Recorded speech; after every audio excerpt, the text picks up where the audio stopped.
Ezra ଅଧ୍ୟାୟ 1। ଜିରିମିୟର ମୁଖ ଦ୍ୱାରା ଉକ୍ତ ସଦାପ୍ରଭୁଙ୍କ ବାକ୍ୟ ସଫଳାର୍ଥେ ପାରସ୍ୟର ରାଜା କୋରୋସର ଅଧିକାରର ପ୍ରଥମ ବର୍ଷରେ ସଦାପ୍ରଭୁ ପାରସ୍ୟର ରାଜା କୋରୋସର ମନରେ ପ୍ରବୃତ୍ତି ଜନ୍ମାନ୍ତେ ସେ ଆପଣା ରାଜ୍ୟର ସର୍ବତ୍ର ଘୋଷଣା କରାଇ ମଧ୍ୟ ଲେଖାଇ ଏଇ କଥା ପ୍ରଚାର କରାଇଲା, ଯଥା ପାରସ୍ୟର ରାଜା କୋରୋସ ଏହା କହନ୍ତି, ସଦାପ୍ରଭୁ ସ୍ୱର୍ଗର ପରମେଶ୍ୱର ପୃଥିବୀର ସମସ୍ତ ରାଜ୍ୟ ଆମ୍ଭକୁ ପ୍ରଦାନ କରିଅଛନ୍ତି। ଆଉ ସେ ଜିହୁଦା ଦେଶସ୍ଥ ଜିରୁସାଲମରେ ତାହାଙ୍କ ପାଇଁ ଏକ ଗୃହ ନିର୍ମାଣ କରିବାକୁ ଆମ୍ଭକୁ ଆଜ୍ଞା କରିଅଛନ୍ତି। ତାହାଙ୍କର ସମଗ୍ର ଲୋକଙ୍କ ମଧ୍ୟରେ ତୁମ୍ଭମାନଙ୍କର ଯେ କେହି ହେଉ, ତାହାର ପରମେଶ୍ୱର ତାହାର ସହବର୍ତ୍ତୀ ହେଉନ୍ତୁ ଓ ସେ ଜିହୁଦା ଦେଶସ୍ଥିତ ଜିରୁସାଲମକୁ ଯାତ୍ରା କରି ସଦାପ୍ରଭୁ ଇସ୍ରାଏଲର ପରମେଶ୍ୱରଙ୍କ ଜିରୁସାଲମସ୍ଥ ଗୃହ ନିର୍ମାଣ କରୁ। ସେ ପରମେଶ୍ୱର ଅଟନ୍ତି। ଆଉ ଯେ କେହି ଯେ କୌଣସି ସ୍ଥାନରେ ଅବଶିଷ୍ଟ ଥାଇ ପ୍ରବାସ କରୁଅଛି, ତାହାର ସେହି ସ୍ଥାନସ୍ଥ ଲୋକମାନେ ପରମେଶ୍ୱରଙ୍କ ଜିରୁସାଲମସ୍ଥ ଗୃହ ନିମନ୍ତେ ସ୍ୱେଚ୍ଛାଦତ୍ତ ନୈବେଦ୍ୟ ଛଡ଼ା ରୂପା ଓ ସୁନା, ନାନା ଦ୍ରବ୍ୟ ଓ ପଶୁ ଦେଇ ତାହାର ସାହାଯ୍ୟ କରନ୍ତୁ। ସେତେବେଳେ ଜିହୁଦାର ଓ ବିନ୍ୟାମିନର ପିତୃବଂଶୀୟ ପ୍ରଧାନମାନେ ଆଉ ଯାଜକମାନେ ଓ ଲେବୀୟମାନେ ଅର୍ଥାତ୍ ସଦାପ୍ରଭୁଙ୍କ ଜିରୁସାଲମସ୍ଥ ଗୃହ ନିର୍ମାଣାର୍ଥେ ଯାତ୍ରା କରିବା ପାଇଁ ପରମେଶ୍ୱର ଯେଉଁ ସମସ୍ତଙ୍କ ମନରେ ପ୍ରବୃତ୍ତି ଦେଲେ, ସେମାନେ ଉଠିଲେ।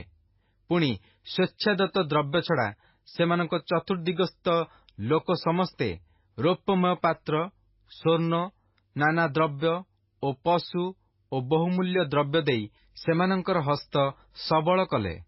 ଆଉ ନବୁକଦ୍ନେଚ୍ଛର ସଦାପ୍ରଭୁଙ୍କ ଗୃହର ଯେ ସକଳ ପାତ୍ର ଜିରୁସାଲମରୁ ଆଣି ଆପଣା ଦେବ ମନ୍ଦିରରେ ରଖିଥିଲା, କୋରୋସ ରାଜା ତାହା ସବୁ ବାହାର କରି ଆଣିଲା। ପାରସ୍ୟର ରାଜା କୋରୋସ କୋଷାଧ୍ୟକ୍ଷ ମିତ୍ରଦାତର ହସ୍ତ ଦ୍ୱାରା ତାହା ସବୁ ବାହାର କରି ଆଣି ଜିହୁଦାର ଅଧିପତି ଶେଷବସରକୁ ଗଣନା କରିଦେଲା। ସେହି ଦ୍ରବ୍ୟର ସଂଖ୍ୟା ଏହି: 30 ସୁନା ଥାଳି, 1000 ରୂପା ଥାଳି, 29 ଛୁରୀ, 30 ସ୍ୱର୍ଣ୍ଣମୟ ପାନପାତ୍ର, 410 ରୌପ୍ୟମୟ ମଧ୍ୟମ ପାନପାତ୍ର, ପୁଣି 100 ଅନ୍ୟାନ୍ୟ ପାତ୍ର, ସର୍ବସୁଦ୍ଧା 5400 ସ୍ୱର୍ଣ୍ଣ ଓ ରୌପ୍ୟମୟ ପାତ୍ର ଥିଲା। ବନ୍ଦୀ ଲୋକମାନେ ବାବିଲରୁ ଜିରୁସାଲମକୁ ଅଣାଯିବା ସମୟରେ ଶେଷବସର ଏହିସବୁ ଦ୍ରବ୍ୟ ଆଣିଲା। ଏଜ୍ରା ଅଧ୍ୟାୟ 2। ଯେଉଁମାନେ ବନ୍ଦୀ ରୂପେ ନୀତ ହୋଇଥିଲେ, ସେମାନଙ୍କ ମଧ୍ୟରୁ ପ୍ରଦେଶୀୟ ଏହି ସନ୍ତାନଗଣ ପ୍ରତ୍ୟେକେ ଜିରୁସାଲମ ଓ ଜିହୁଦାସ୍ଥିତ ଆପଣା ଆପଣା ନଗରକୁ ଫେରିଆସିଲେ। ବାବିଲର ରାଜା ନବୁକଦ୍ନେଚ୍ଛର ଏମାନଙ୍କୁ ବାବିଲକୁ ନେଇଯାଇଥିଲା। ଏମାନେ ସରୁବାବିଲ, ଜେସୁୟ, ନିହିମିୟା, ସରାୟ, ରିଏଲାୟ, ମର୍ଦ୍ଦୋଖେୟ, ନିଲ୍ସନ, ମିସ୍ପର, ବିଗବୟ, ରହୁମ ଓ ବାନା ସଙ୍ଗେ ଫେରିଆସିଲେ। ଇସ୍ରାଏଲ ବଂଶୀୟ ପୁରୁଷମାନଙ୍କର ସଂଖ୍ୟା ଏହି, ଯଥା ପରିୟୋଶର ସନ୍ତାନ 2172 ଜଣ, ସଫଟିୟର ସନ୍ତାନ 372 ଜଣ, ଆରହର ସନ୍ତାନ 775 ଜଣ, ଜେସୁୟ ଓ ଯୋଆବର ସନ୍ତାନମାନଙ୍କ ମଧ୍ୟରୁ ପହତ ମୋଆବର ସନ୍ତାନ 2812 ଜଣ, ଏଲମର ସନ୍ତାନ 1254 ଜଣ, ସତୁର ସନ୍ତାନ 945 ଜଣ, ସକୟର ସନ୍ତାନ 760 ଜଣ, ବାନିର ସନ୍ତାନ 642 ଜଣ, ବେବୟର ସନ୍ତାନ 623 ଜଣ, ଅଜଗଦର ସନ୍ତାନ 1222 ଜଣ, ଅଦୋନିକାମର ସନ୍ତାନ 666 ଜଣ, ବିଗବୟର ସନ୍ତାନ 2056 ଜଣ, ଆଦିନର ସନ୍ତାନ 454 ଜଣ, ହିଜକିୟର ବଂଶଜାତ ଆଟରର ସନ୍ତାନ 98 ଜଣ, ବେତ୍ସୟର ସନ୍ତାନ 323 ଜଣ, ଜୋରାହର ସନ୍ତାନ 112 ଜଣ, ହସୁମର ସନ୍ତାନ 223 ଜଣ, ଗିବରର ସନ୍ତାନ 95 ଜଣ, ବୈଥଲହମର ସନ୍ତାନ 123 ଜଣ, ନାଟୋଫାର ଲୋକ 56 ଜଣ, ଅନାଥୋତର ଲୋକ 128 ଜଣ, ଅସ୍ମାବତ୍ର ସନ୍ତାନ 42 ଜଣ, କିରିୟତ ଜାରିମ ଓ କଫିରା ଓ ବେରୋତର ସନ୍ତାନ 743 ଜଣ, ରାମାର ଓ ଗେବାର ସନ୍ତାନ 621 ଜଣ, ମିକ୍ମସର ଲୋକ 122 ଜଣ, ବୈଥେଲର ଓ ଅୟର ଲୋକ 223 ଜଣ, ନବର ସନ୍ତାନ 52 ଜଣ, ମଗବିସ୍ର ସନ୍ତାନ 156 ଜଣ, ଅନ୍ୟ ଏଲମର ସନ୍ତାନ 1254 ଜଣ, ହାରିମ୍ର ସନ୍ତାନ 320 ଜଣ, ଲୋଦ୍ ଓ ହାଦିଦ୍ ଓ ଓନର ସନ୍ତାନ 725 ଜଣ, ଜିରିହର ସନ୍ତାନ 345 ଜଣ, ସନାୟାର ସନ୍ତାନ 3630 ଜଣ। ଯାଜକମାନଙ୍କ ସଂଖ୍ୟା ଜେସୁୟ ବଂଶଜ ଜିଦଇର ସନ୍ତାନ 973 ଜଣ, ଇମେରର ସନ୍ତାନ 1052 ଜଣ, ପଶହୁରର ସନ୍ତାନ 1247 ଜଣ, ହାରିମ୍ର ସନ୍ତାନ 1017 ଜଣ। ଲେବୀୟମାନଙ୍କ ସଂଖ୍ୟା ହୋଦବିୟର ସନ୍ତାନମାନଙ୍କ ମଧ୍ୟରୁ ଜେସୁୟ ଓ କଦ୍ମିଏଲର ସନ୍ତାନ 74 ଜଣ। ଗାୟକମାନଙ୍କ ସଂଖ୍ୟା ଆସଫର ସନ୍ତାନ 188 ଜଣ। ଦ୍ୱାରପାଳମାନଙ୍କ ସନ୍ତାନଗଣର ସଂଖ୍ୟା ସଲୁମର ସନ୍ତାନ, ଆଟରର ସନ୍ତାନ, ଟଲମୋନର ସନ୍ତାନ, ଆକବର ସନ୍ତାନ, ହଟିଟାର ସନ୍ତାନ, ଶୋବୟର ସନ୍ତାନ, ସର୍ବସୁଦ୍ଧା 139 ଜଣ।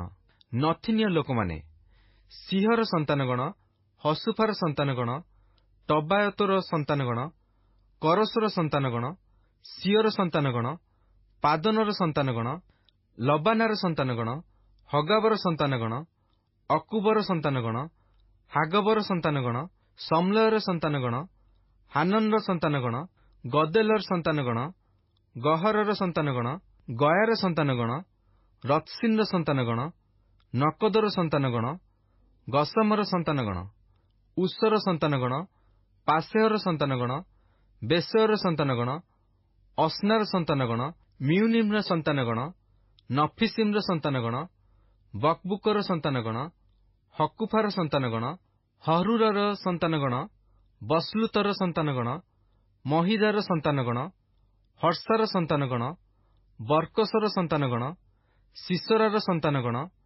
ତେମହର ସନ୍ତାନଗଣ, ନତ୍ସିଅର ସନ୍ତାନଗଣ, ହଟିଫାର ସନ୍ତାନଗଣ, ସଲୋମନର ଦାସମାନଙ୍କ ସନ୍ତାନଗଣ, ସୋଟୟର ସନ୍ତାନଗଣ, ହସଫେରତର ସନ୍ତାନଗଣ, ପରୁଦାର ସନ୍ତାନଗଣ, ଜାଳାର ସନ୍ତାନଗଣ, ଦର୍କଣର ସନ୍ତାନଗଣ, ଗିଦେଲର ସନ୍ତାନଗଣ, ସଫଟିୟର ସନ୍ତାନଗଣ, ହଟିଲର ସନ୍ତାନଗଣ, ପୋଖେରତ ହତ୍ସବାଇମର ସନ୍ତାନଗଣ, ଆମିର ସନ୍ତାନଗଣ। ନଥିନୀୟ ଲୋକମାନେ ଓ ସଲୋମନର ଦାସମାନଙ୍କ ସନ୍ତାନଗଣ ସର୍ବସୁଦ୍ଧା 392 ଜଣ। ପୁଣି ତେଲମେଲହ, ତେଲହର୍ଷା, କରୁବ, ଅଦନ ଓ ଇମେର ଏହି ସକଳ ସ୍ଥାନରୁ ଲୋକ ଆସିଲେ। ମାତ୍ର ସେମାନେ ଇସ୍ରାଏଲୀୟ ଲୋକ ବୋଲି ଆପଣା ଆପଣା ପିତୃବଂଶ ଓ ଗୋଷ୍ଠୀର ପ୍ରମାଣ ଦର୍ଶାଇ ପାରିଲେ ନାହିଁ। ସେହି ଲୋକମାନେ ଏହି ଦଲାୟର ସନ୍ତାନ, ଟୋବିୟର ସନ୍ତାନ, ନକଦର ସନ୍ତାନ 652 ଜଣ। ଯାଜକମାନଙ୍କ ସନ୍ତାନଗଣ ମଧ୍ୟରୁ ହବାୟର ସନ୍ତାନଗଣ, ହକସର ସନ୍ତାନଗଣ, ବର୍ଷିଲୟର ସନ୍ତାନଗଣ। ଏହି ବର୍ଷିଲୟ ଗିଲିଆଦୀୟ ବର୍ଷିଲୟର ଏକ କନ୍ୟାକୁ ବିବାହ କରିବାରୁ ତାହାର ନାମାନସାରେ ଖ୍ୟାତ ହୋଇଥିଲା। ଏମାନେ ବଂଶାବଳୀ କ୍ରମେ ଗଣିତ ଲୋକମାନଙ୍କ ମଧ୍ୟରେ ଆପଣାମାନଙ୍କ ବଂଶାବଳୀ ପତ୍ର ଅନ୍ୱେଷଣ କଲେ, ମାତ୍ର ପାଇଲେ ନାହିଁ। ଏହେତୁ ଏମାନେ ଅଶୁଚି ଗଣିତ ହୋଇ ଯାଜକ ପଦଚ୍ୟୁତ ହେଲେ। ପୁଣି ଶାସନକର୍ତ୍ତା ସେମାନଙ୍କୁ କହିଲା ଯେ ଉରିମ୍ ଓ ତୁମିମଧାରୀ ଯାଜକ ଉତ୍ପନ୍ନ ନ ହେବା ପର୍ଯ୍ୟନ୍ତ ସେମାନେ ପବିତ୍ର ବସ୍ତୁ ଭୋଜନ କରିବେ ନାହିଁ। ଆଉ ଏକତ୍ରୀକୃତ ସମସ୍ତ ସମାଜ 42,360 ଜଣ ଥିଲେ। ଏହାଛଡ଼ା ସେମାନଙ୍କର ଦାସଦାସୀ 7,337 ଜଣ ଥିଲେ। ଆହୁରି ସେମାନଙ୍କର 200 ଗାୟକ ଗାୟିକା ଥିଲେ। ସେମାନଙ୍କର 736 ଅଶ୍ୱ, 245 ଖଚର, 435 ଉଷ୍ଟ୍ର, 6,720 ଗର୍ଦ୍ଧବ ଥିଲେ। ଏଉତାରେ ପିତୃବଂଶୀୟ କେତେକ ପ୍ରଧାନ ଲୋକ ସଦାପ୍ରଭୁଙ୍କ ଜିରୁସାଲମସ୍ଥିତ ଗୃହରେ ଉପସ୍ଥିତ ହୁଅନ୍ତେ ପରମେଶ୍ୱରଙ୍କର ସେହି ଗୃହ ସ୍ୱସ୍ଥାନରେ ସ୍ଥାପନ କରିବା ପାଇଁ ସ୍ୱେଚ୍ଛାପୂର୍ବକ ଦାନ କଲେ। ସେମାନେ ଆପଣା ଆପଣା ଶକ୍ତି ଅନୁସାରେ ସେହି କର୍ମର ଭଣ୍ଡାରରେ 61,000 ଡାରିକ୍ ସ୍ୱର୍ଣ୍ଣ ମୁଦ୍ରା ଓ 5,000 ପାଉଣ୍ଡ ରୂପା ଓ ଯାଜକମାନଙ୍କ ନିମନ୍ତେ 100 ବସ୍ତ୍ର ଦେଲେ। ପୁଣି ଯାଜକମାନେ ଓ ଲେବୀୟମାନେ ଓ ଲୋକମାନଙ୍କ ମଧ୍ୟରୁ କେତେକ, ପୁଣି ଗାୟକମାନେ ଓ ଦ୍ୱାରପାଳମାନେ ଓ ନଥନୀୟମାନେ ଆପଣା ଆପଣା ନଗରରେ ଓ ସମଗ୍ର ଇସ୍ରାଏଲ ଆପଣା ଆପଣା ନଗରରେ ବାସ କଲେ। ଏଜ୍ରା ଅଧ୍ୟାୟ 3। ଆଉ ସପ୍ତମ ମାସ ଉପସ୍ଥିତ ହେଲା। ପୁଣି ଇସ୍ରାଏଲ ସନ୍ତାନଗଣ ସେହି ସବୁ ନଗରରେ ଥିଲେ। ସେତେବେଳେ ଲୋକମାନେ ଏକ ବ୍ୟକ୍ତି ତୁଲ୍ୟ ଜିରୁସାଲମରେ ଏକତ୍ରିତ ହେଲେ। ତହିଁରେ ଯୋସାଦକର ପୁତ୍ର ଜେସୁୟ ଓ ତାହାର ଯାଜକ ଭ୍ରାତୃଗଣ ଓ ସଲ୍ଟିଏଲ ପୁତ୍ର ଜିରୁବାବିଲ ଓ ତାହାର ଭ୍ରାତୃଗଣ ଉଠି ପରମେଶ୍ୱରଙ୍କ ଲୋକ ମୋଶାଙ୍କର ବ୍ୟବସ୍ଥାର ଲିଖନାନୁସାରେ ହୋମବଳି ଉତ୍ସର୍ଗ କରିବା ପାଇଁ ଇସ୍ରାଏଲର ପରମେଶ୍ୱରଙ୍କ ଯଜ୍ଞବେଦୀ ନିର୍ମାଣ କଲେ। ପୁଣି ସେମାନେ ନାନା ଦେଶୀୟ ଲୋକମାନଙ୍କ ସକାଶୁ ଭୀତ ହେବାରୁ ଯଜ୍ଞବେଦୀକି ତହିଁର ବଇଠି ଉପରେ ସ୍ଥାପନ କଲେ। ଆଉ ତହିଁ ଉପରେ ସଦାପ୍ରଭୁଙ୍କ ଉଦ୍ଦେଶ୍ୟରେ ହୋମବଳି ଅର୍ଥାତ୍ ପ୍ରଭାତୀୟ ଓ ସନ୍ଧ୍ୟାକାଳୀୟ ହୋମବଳି ଉତ୍ସର୍ଗ କଲେ। ଅନନ୍ତର ସେମାନେ ଲିଖନାନୁସାରେ ପତ୍ରକୁଟିର ପର୍ବ ପାଳନ କଲେ ଓ ପ୍ରତିଦିନର କର୍ତ୍ତବ୍ୟତାର ପ୍ରୟୋଜନାନୁସାରେ ବିଧିମତେ ସଂଖ୍ୟାନୁଯାୟୀ ପ୍ରାତ୍ୟହିକ ହୋମବଳି ଉତ୍ସର୍ଗ କଲେ। ଏଥିଉତାରେ ସେମାନେ ନିତ୍ୟ ହୋମବଳି ଆଉ ଅମାବାସ୍ୟାର ଓ ସଦାପ୍ରଭୁଙ୍କ ପବିତ୍ରକୃତ ସକଳ ନିରୂପିତ ପର୍ବର ଓ ସଦାପ୍ରଭୁଙ୍କ ଉଦ୍ଦେଶ୍ୟରେ ସ୍ୱଚ୍ଛାଦତ ନୈବେଦ୍ୟ ଉତ୍ସର୍ଗକାରୀ ପ୍ରତ୍ୟେକ ଲୋକର ଉପହାର ଉତ୍ସର୍ଗ କରିବାକୁ ଲାଗିଲେ। ସପ୍ତମ ମାସର ପ୍ରଥମ ଦିନଠାରୁ ସେମାନେ ସଦାପ୍ରଭୁଙ୍କ ଉଦ୍ଦେଶ୍ୟରେ ହୋମବଳି ଉତ୍ସର୍ଗ କରିବାକୁ ଆରମ୍ଭ କଲେ। ମାତ୍ର ସେ ସମୟରେ ସଦାପ୍ରଭୁଙ୍କ ମନ୍ଦିରର ଭିତ୍ତିମୂଳ ସ୍ଥାପିତ ହୋଇନଥିଲା। ଆଉ ସେମାନେ ପାରସ୍ୟର ରାଜା କୋରସର ଅନୁମତି ଅନୁସାରେ ରାଜମିସ୍ତ୍ରୀ ଓ ସୂତ୍ରଧରମାନଙ୍କୁ ମୁଦ୍ରା ଦେଲେ। ପୁଣି ଲିବାନୋନଠାରୁ ଜାଫସ୍ଥିତ ସମୁଦ୍ର ତୀର ପର୍ଯ୍ୟନ୍ତ ଏରୋସ୍ କାଷ୍ଠ ଆଣିବା ପାଇଁ ସିଦୋନୀୟ ଓ ସୋରୀୟ ଲୋକମାନଙ୍କୁ ଖାଦ୍ୟ ଓ ପେୟଦ୍ରବ୍ୟ ଓ ତୈଳ ଦେଲେ। ପରମେଶ୍ୱରଙ୍କ ଜିରୁସାଲମସ୍ଥିତ ଗୃହକୁ ସେମାନଙ୍କ ଆଗମନର 2ୟ ବର୍ଷର 2ୟ ମାସରେ ସଲ୍ଟିଏଲର ପୁତ୍ର ଜିରୁବାବିଲ ଓ ଯୋସାଦକର ପୁତ୍ର ଜେସୁୟ ଓ ସେମାନଙ୍କର ଅବଶିଷ୍ଟ ଯାଜକ ଓ ଲେବୀୟ ଭ୍ରାତୃଗଣ ଓ ବନ୍ଦୀଦଶାରୁ ଜିରୁସାଲମକୁ ଆଗତ ଲୋକ ସମସ୍ତେ ଆରମ୍ଭ କରି ସଦାପ୍ରଭୁଙ୍କ ଗୃହ କାର୍ଯ୍ୟର ତତ୍ତ୍ୱାବଧାନ ନିମନ୍ତେ 20 ବର୍ଷ ଓ ତତୋଧିକ ବୟସ୍କ ଲେବୀୟମାନଙ୍କୁ ନିଯୁକ୍ତ କଲେ। ସେତେବେଳେ ଜେସୁୟ, ତାହାର ପୁତ୍ର ଓ ଭ୍ରାତୃଗଣ, କଦ୍ମିଏଲ ଓ ତାହାର ପୁତ୍ରଗଣ, ଜିହୁଦାର ପୁତ୍ରଗଣ ପରମେଶ୍ୱରଙ୍କ ଗୃହରେ କର୍ମକାରୀମାନଙ୍କ ତତ୍ତ୍ୱାବଧାନର ଭାରପ୍ରାପ୍ତ ହେବା ନିମନ୍ତେ ଏକତ୍ର ଠିଆ ହେଲେ। ହେନାଦଦର ପୁତ୍ରଗଣ ସେମାନଙ୍କ ପୁତ୍ର ଓ ଭ୍ରାତୃଗଣ ତଦ୍ରୂପ କଲେ। ଏମାନେ ଲେବୀୟ ଲୋକ। ଆଉ ଗାନ୍ଥକମାନେ ସଦାପ୍ରଭୁଙ୍କ ମନ୍ଦିରର ଭିତ୍ତିମୂଳ ବସାଇବା ବେଳେ ସେମାନେ ଇସ୍ରାଏଲର ରାଜା ଦାଉଦଙ୍କ ନିରୂପଣାନୁସାରେ ସଦାପ୍ରଭୁଙ୍କର ପ୍ରଶଂସା କରିବା ନିମନ୍ତେ ନିଜ ନିଜ ବସ୍ତ୍ର ପରିହିତ ଯାଜକମାନଙ୍କୁ ତୁରୀ ସହିତ ଓ ଆସଫର ସନ୍ତାନ ଲେବୀୟଗଣକୁ କରତଳ ସହିତ ସ୍ଥାପନ କଲେ। ପୁଣି ସେମାନେ ସଦାପ୍ରଭୁଙ୍କୁ ପ୍ରଶଂସା ଓ ଧନ୍ୟବାଦ ଦେଇ ଏକ ଆରେକ ପ୍ରତି ଗାନ କରି କହିଲେ, ସେ ମଙ୍ଗଳମୟ, ଯେହେତୁ ଇସ୍ରାଏଲ ପ୍ରତି ତାହାଙ୍କର କରୁଣା ଅନନ୍ତକାଳ ସ୍ଥାୟୀ। ଆଉ ସଦାପ୍ରଭୁଙ୍କ ଗୃହର ଭିତ୍ତିମୂଳ ବସାଯିବା ସକାଶୁ ସେମାନେ ସଦାପ୍ରଭୁଙ୍କର ପ୍ରଶଂସା କରିବା ବେଳେ ସମଗ୍ର ଲୋକ ଉଚ୍ଚୈଶ୍ୱରରେ ଜୟଧ୍ୱନି କଲେ। ମାତ୍ର ଯେଉଁ ଯାଜକ ଓ ଲେବୀୟମାନେ ପିତୃବଂଶ ପ୍ରଧାନ ପ୍ରାଚୀନ ଲୋକମାନେ ପ୍ରଥମ ଗୃହ ଦେଖିଥିଲେ, ସେମାନଙ୍କ ଦୃଷ୍ଟିଗୋଚରରେ ଏହି ଗୃହର ଭିତ୍ତିମୂଳ ବସାଯିବା ବେଳେ ସେମାନଙ୍କ ମଧ୍ୟରୁ ଅନେକେ ଉଚ୍ଚୈଶ୍ୱରରେ ରୋଦନ କଲେ ଓ ଅନେକେ ଆନନ୍ଦ ସକାଶୁ ଜୟଧ୍ୱନି କଲେ। ତହିଁରେ ଲୋକମାନେ ଆନନ୍ଦ ଧ୍ୱନିର ଓ ଜନତାର କ୍ରନ୍ଦନ ଶବ୍ଦର ପ୍ରଭେଦ କରିପାରିଲେ ନାହିଁ। ଯେଣୁ ଲୋକମାନେ ଉଚ୍ଚୈଶ୍ୱରରେ ମହାଧ୍ୱନି କଲେ, ଆଉ ତହିଁର ଶବ୍ଦ ଅତି ଦୂରକୁ ଶୁଣାଗଲା। ଏଜ୍ରା ଅଧ୍ୟାୟ 4। ଅନନ୍ତର ବନ୍ଦିତ୍ୱର ସନ୍ତାନଗଣ ସଦାପ୍ରଭୁ ଇସ୍ରାଏଲର ପରମେଶ୍ୱରଙ୍କ ଉଦ୍ଦେଶ୍ୟରେ ଏକ ମନ୍ଦିର ନିର୍ମାଣ କରୁଅଛନ୍ତି ବୋଲି ଜିହୁଦାର ଓ ବିନ୍ୟାମିନର ବିପକ୍ଷମାନେ ଶୁଣିଲେ। ସେତେବେଳେ ସେମାନେ ସରୁବାବିଲ ଓ ପିତୃବଂଶ ପ୍ରଧାନବର୍ଗଙ୍କ ନିକଟକୁ ଆସି ସେମାନଙ୍କୁ କହିଲେ, ଆମ୍ଭେମାନେ ତୁମ୍ଭମାନଙ୍କ ସଙ୍ଗେ ନିର୍ମାଣ କରୁ। କାରଣ ଯେପରି ତୁମ୍ଭେମାନେ ସେପରି ଆମ୍ଭେମାନେ ତୁମ୍ଭମାନଙ୍କ ପରମେଶ୍ୱରଙ୍କର ଅନ୍ୱେଷଣ କରୁଅଛୁ। ଆଉ ଅଶୂରୀୟ ରାଜା ଏସରହଦୋନ ଯେ ଆମ୍ଭମାନଙ୍କୁ ଏଠାକୁ ଆଣିଅଛି, ତାହାର ସମୟଠାରୁ ଆମ୍ଭେମାନେ ତାହାଙ୍କ ଉଦ୍ଦେଶ୍ୟରେ ବଳିଦାନ କରୁଅଛୁ। ମାତ୍ର ସରୁବାବିଲ ଓ ଜେସୁୟ ଓ ଇସ୍ରାଏଲର ଅନ୍ୟ ପିତୃବଂଶ ପ୍ରଧାନମାନେ ସେମାନଙ୍କୁ କହିଲେ, ଆମ୍ଭମାନଙ୍କ ପରମେଶ୍ୱରଙ୍କ ଉଦ୍ଦେଶ୍ୟରେ ଗୃହ ନିର୍ମାଣ କରିବା ବିଷୟରେ ଆମ୍ଭମାନଙ୍କ ସଙ୍ଗେ ତୁମମାନଙ୍କର କୌଣସି ସମ୍ପର୍କ ନାହିଁ। ମାତ୍ର ଆମ୍ଭମାନଙ୍କ ପ୍ରତି ପାରସ୍ୟ ରାଜା କୋରସ ରାଜାଙ୍କ ଆଜ୍ଞା ପ୍ରମାଣେ ଆମ୍ଭେମାନେ ଆପେ ଏକତ୍ରିତ ହୋଇ ଇସ୍ରାଏଲର ପରମେଶ୍ୱର ସଦାପ୍ରଭୁଙ୍କ ଉଦ୍ଦେଶ୍ୟରେ ନିର୍ମାଣ କରିବା। ତହିଁରେ ଦେଶସ୍ଥ ଲୋକମାନେ ଜିହୁଦାର ଲୋକମାନଙ୍କ ହସ୍ତ ଦୁର୍ବଳ କରିବାକୁ ଓ ନିର୍ମାଣ କାର୍ଯ୍ୟରେ ସେମାନଙ୍କୁ କ୍ଲେଶ ଦେବାକୁ ଲାଗିଲେ। ପୁଣି ସେମାନଙ୍କ ଅଭିପ୍ରାୟ ବିଫଳ କରିବା ପାଇଁ ପାରସ୍ୟ ରାଜା କୋରସର ଯାବଜୀବନ ଓ ପାରସ୍ୟ ରାଜା ଦାରିଆବସର ଅଧିକାର ପର୍ଯ୍ୟନ୍ତ ସେମାନଙ୍କ ପ୍ରତିକୂଳରେ ମନ୍ତ୍ରଣାକାରୀମାନଙ୍କୁ ବେତନ ଦେଇ ରଖିଲେ। ଆଉ ଅକ୍ଷେଶ୍ୱରସର ସମୟରେ ତାହାର ଅଧିକାରର ଆରମ୍ଭରେ ସେମାନେ ଜିହୁଦା ଓ ଜିରୁସାଲମ ନିବାସୀମାନଙ୍କ ବିରୁଦ୍ଧରେ ଏକ ଅପବାଦ ପତ୍ର ଲେଖିଲେ। ପୁନଶ୍ଚ ଅର୍ତ୍ତକ୍ଷସ୍ତର ଅଧିକାର ସମୟରେ ବିସ୍ଲମ୍, ମିତ୍ରଦାତ, ଟାବେଲ ଓ ତାହାର ଅନ୍ୟ ସଙ୍ଗୀମାନେ ପାରସ୍ୟ ରାଜା ଅର୍ତ୍ତକ୍ଷସ୍ତ ନିକଟକୁ ଲେଖିଲେ। ସେହି ପତ୍ର ଅରାମୀୟ ଅକ୍ଷରରେ ଲିଖିତ ଓ ଅରାମୀୟ ଭାଷାରେ ରଚିତ ହୋଇଥିଲା। ରହୁମ ମନ୍ତ୍ରୀ ଓ ସିମଶୟ ଲେଖକ ଅର୍ତ୍ତକ୍ଷସ୍ତ ରାଜା ନିକଟକୁ ଜିରୁସାଲମ ବିରୁଦ୍ଧରେ ଏହି ପ୍ରକାର ପତ୍ର ଲେଖିଲେ।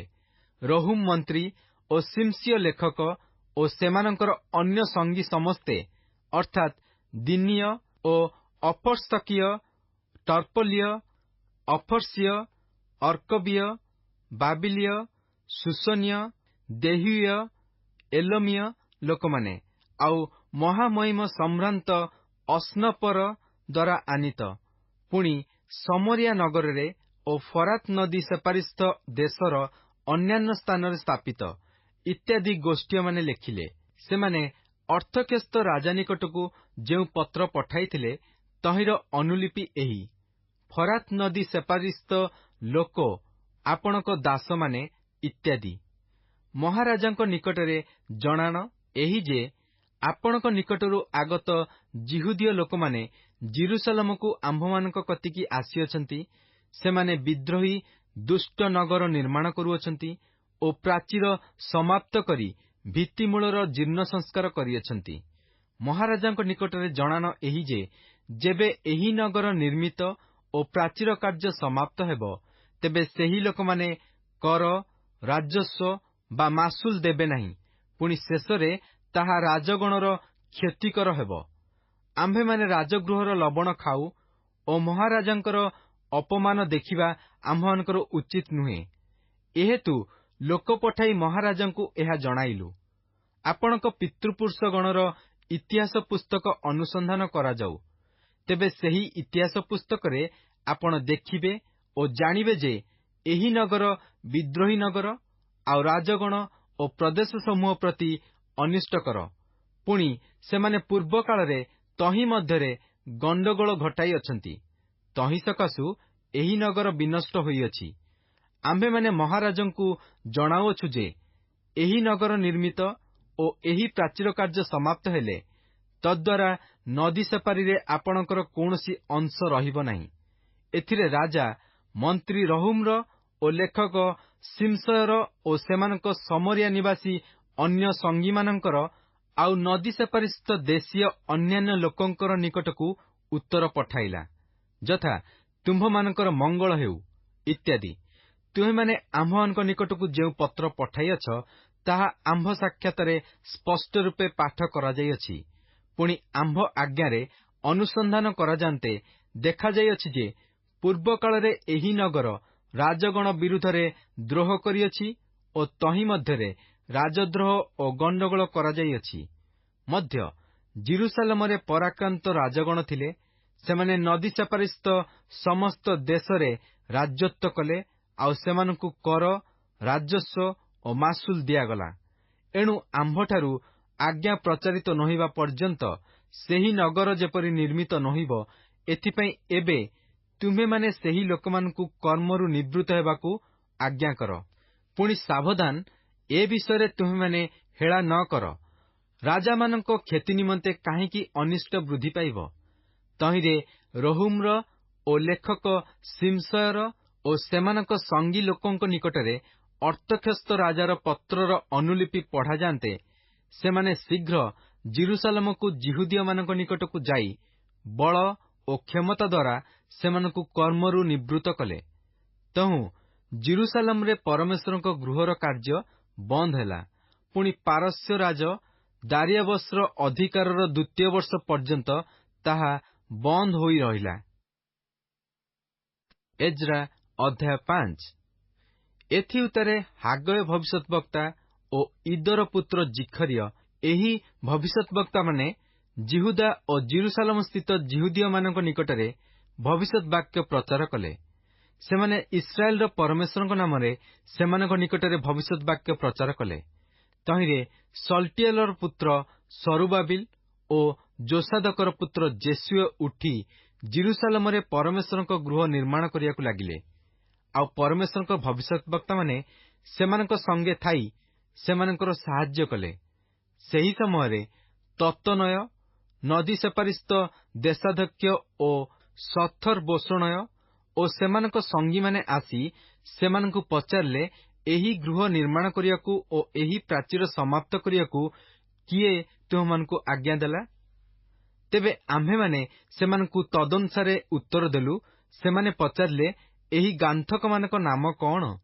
ମାତ୍ର ଜିହୁଦୀୟ ପ୍ରାଚୀନ ବର୍ଗ ପ୍ରତି ସେମାନଙ୍କ ପରମେଶ୍ୱରଙ୍କ ଦୃଷ୍ଟି ଥିବାରୁ ଦାରିଆବସ୍ ନିକଟରେ ଏହି କଥା ଉପସ୍ଥିତ ନୋହିବା ଓ ପତ୍ର ଦ୍ୱାରା ସେହି ବିଷୟର ଉତ୍ତର ପୁନର୍ବାର ନ ଆସିବା ପର୍ଯ୍ୟନ୍ତ ଶତ୍ରୁମାନେ ସେମାନଙ୍କୁ ନିବୃତ୍ତ କଲେ ନାହିଁ। ତତ୍ତନୟ, ନଦୀ ସେପାରିସ୍ଥ ଦେଶାଧ୍ୟକ୍ଷ ଓ ସଥର ବୋଷଣୟ ଓ ନଦୀ ସେପାରିସ୍ଥ ତାହାର ସଙ୍ଗୀ ଅଫର୍ସକ୍ଷୀୟମାନଙ୍କର ଦାରିଆବସ୍ ରାଜା ନିକଟକୁ ପ୍ରେରିତ ପତ୍ରର ଅନୁଲିପି, ସେମାନେ ତାହା ନିକଟକୁ ଯେଉଁ ପତ୍ର ପଠାଇଲେ ତହିଁରେ ଏ ରୂପ ଲେଖା ଥିଲା, ମହାରାଜ ଦାରିଆବସ୍ଙ୍କର ସର୍ବମଙ୍ଗଳ। ମହାରାଜଙ୍କ ନିକଟରେ ଜଣାଣ ଏହି ଯେ, ଆମ୍ଭେମାନେ ଜିହୁଦା ପ୍ରଦେଶରେ ମହାନ ପରମେଶ୍ୱରଙ୍କ ଗୃହକୁ ଯାଇଥିଲୁ। ତାହା ବଡ଼ ବଡ଼ ପ୍ରସ୍ତରରେ ନିର୍ମିତ ହେଉଅଛି ଓ କାନ୍ଥରେ କଡ଼ି ବସାଯାଉଅଛି। ଆଉ ଏହି କାର୍ଯ୍ୟ ଯତ୍ନରେ ହେଉଅଛି ଓ ସେମାନଙ୍କ ହସ୍ତରେ ସଫଳ ହେଉଅଛି। ତେବେ ଆମ୍ଭେମାନେ ସେହି ପ୍ରାଚୀନ ବର୍ଗଙ୍କୁ ପଚାରି ଏହିପରି କହିଲୁ, ଏହି ଗୃହ ନିର୍ମାଣ କରିବାକୁ ଓ ଏହି ପ୍ରାଚୀର ସମାପ୍ତ କରିବାକୁ କିଏ ତୁମମାନଙ୍କୁ ଆଜ୍ଞା ଦେଲା? ମଧ୍ୟ ଆମ୍ଭେମାନେ ଆପଣଙ୍କ ଗୋଚରାର୍ଥେ ସେମାନଙ୍କ ପ୍ରଧାନ ବର୍ଗଙ୍କର ନାମ ଲେଖି ନେବାକୁ ସେମାନଙ୍କ ନାମ ପଚାରିଲୁ। ତେଣୁ ସେମାନେ ଆମ୍ଭମାନଙ୍କୁ ଏହି ଉତ୍ତର ଦେଲେ, ଆମ୍ଭେମାନେ ସ୍ୱର୍ଗ ଓ ପୃଥିବୀର ପରମେଶ୍ୱରଙ୍କ ଦାସ। ପୁଣି ଏହି ଯେଉଁ ଗୃହ ନିର୍ମାଣ କରୁଅଛୁ, ଏହା ଅନେକ ବର୍ଷ ପୂର୍ବେ ନିର୍ମିତ ହୋଇଥିଲା। ଇସ୍ରାଏଲର ଏକ ମହାରାଜ ତାହା ନିର୍ମାଣ କରି ସମାପ୍ତ କରିଥିଲେ। ମାତ୍ର ଆମ୍ଭମାନଙ୍କ ପୂର୍ବପୁରୁଷଗଣ ସ୍ୱର୍ଗର ପରମେଶ୍ୱରଙ୍କୁ କୋପାନ୍ୱିତ କଲା ଉତ୍ତାରେ ସେ ସେମାନଙ୍କୁ ବାବିଲର ରାଜା କଲ୍ଦୀୟ ନବୁକଦ୍ନେଚ୍ଚର ହସ୍ତରେ ସମର୍ପଣ କରନ୍ତେ ସେ ଏହି ଗୃହ ବିନାଶ କରି ଲୋକମାନଙ୍କୁ ବାବିଲକୁ ନେଇଗଲା। ମାତ୍ର ବାବିଲର ରାଜା କୋରସ୍ଙ୍କ ଅଧିକାରର ପ୍ରଥମ ବର୍ଷରେ ପରମେଶ୍ୱରଙ୍କ ଏହି ଗୃହ ନିର୍ମାଣ କରିବା ପାଇଁ କୋରସ୍ ରାଜା ଆଜ୍ଞା କଲେ। ଆହୁରି ନବୁକଦ୍ନେଚ୍ଚର ପରମେଶ୍ୱରଙ୍କ ଗୃହର ଯେ ସକଳ ସ୍ୱର୍ଣ୍ଣମୟ ଓ ରୌପ୍ୟମୟ ପାତ୍ର ଜିରୁସାଲମସ୍ଥ ମନ୍ଦିରରୁ ନେଇ ବାବିଲସ୍ଥ ମନ୍ଦିରକୁ ଆଣିଥିଲା, ତାହା ସବୁ କୋରସ୍ ରାଜା ବାବିଲସ୍ଥ ମନ୍ଦିରରୁ ବାହାର କରିଦେଲେ। ପୁଣି ତାହା ସବୁ ଶେଷବସର ନାମକ ତାଙ୍କ ନିଯୁକ୍ତ ଶାସନକର୍ତ୍ତା ହସ୍ତରେ ସମର୍ପିତ ହେଲା। ଆଉ ସେ ତାହାକୁ କହିଲେ, ଏହି ସବୁ ପାତ୍ର ନେଇଯାଇ ଜିରୁସାଲମସ୍ଥ ମନ୍ଦିରରେ ରଖ ଓ ପରମେଶ୍ୱରଙ୍କ ଗୃହ ସ୍ୱସ୍ଥାନରେ ନିର୍ମିତ ହେଉ। ତହିଁରେ ସେହି ଶେଷ ବର୍ଷର ଆସି ଜିରୁସାଲମରେ ପରମେଶ୍ୱରଙ୍କ ଗୃହର ଭିତ୍ତିମୂଳ ସ୍ଥାପନ କଲା। ଆଉ ସେହି ସମୟଠାରୁ ବର୍ତ୍ତମାନ ପର୍ଯ୍ୟନ୍ତ ତାହା ନିର୍ମିତ ହେଉଅଛି, ତଥାପି ତାହା ସମ୍ପୂର୍ଣ୍ଣ ହୋଇନାହିଁ। ଏହେତୁ ଯେବେ ମହାରାଜାଙ୍କୁ ଉତ୍ତମ ଦେଖାଯାଏ, ତେବେ କୋରସ୍ ରାଜା ଜିରୁସାଲମରେ ପରମେଶ୍ୱରଙ୍କ ଏହି ଗୃହ ନିର୍ମାଣ କରିବାର ଆଜ୍ଞା ଦେଇଥିଲେ କି ନାହିଁ, ତାହା ବାବିଲସ୍ଥ ମହାରାଜାଙ୍କ ଭଣ୍ଡାର ଗୃହରେ ଅନୁସନ୍ଧାନ କରାଯାଉ। ପୁଣି ଏହି ବିଷୟରେ ମହାରାଜ ଆମ୍ଭମାନଙ୍କ ନିକଟକୁ ଆପଣାର ଅଭିମତ ପ୍ରେରଣ କରନ୍ତୁ। ଏଜ୍ରା ଅଧ୍ୟାୟ 6।